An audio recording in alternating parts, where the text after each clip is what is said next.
I'm gonna make a really quick video while the kids are playing outside and hopefully they won't come in, showing you how I lanolize wool. I don't actually need to lanolize anything right now, so I'm just gonna show you what I use in my process real quick.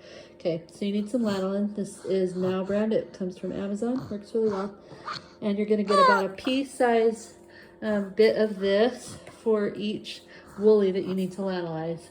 You can use a little more or less. It's really not an exact science, but about a pea size is what I use. And then you're gonna put that into some water in something that you can microwave, or you can do it on your stovetop if you like to do it that way, but you just need to heat water. A minute, maybe a minute and a half is usually long enough. You just need the lanolin to melt in the water. Once you get that out, I add a squirt of peppermint soap, peppermint flavored or peppermint scented Castile soap. So my woolies smell nice and minty. And you squirt that right into the water with the lanolin and mix it, stir it until it looks like milk. You should have no floating little chunks of lanolin in there, just a milky looking substance.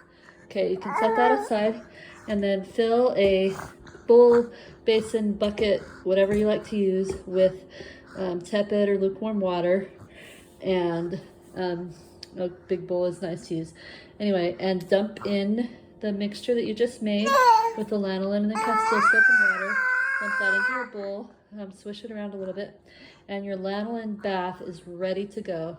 Then you stick your woolly in, and you can turn it inside out if you want to. I don't know that it really matters. You submerge it. I like to just gently press it down a little bit.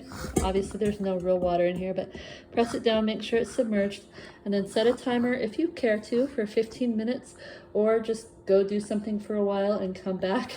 It really doesn't matter. You can leave it for a couple of hours, or 15 minutes is also sufficient. You're chiming in here. And then what I like to do, if I'm done with that lanolin water, sometimes I'll leave it and just take the woolly out and dry, squeeze it out a little bit and then lay it out to dry. But the other thing you can do is stick it in the, is dump the whole thing into the washing machine and do a spin only cycle. You don't want it to add water or anything, but spin it out in the washer. That'll get it fairly dry, and then lay it out and let it finish drying, and you have just lanolized your wool. It needs to be done just when the wool starts to get smelly, when it's dry, which usually, honestly, like 2 weeks to a month, depending on how many woolies you have in your rotation, is plenty. Anyway, that's what I do.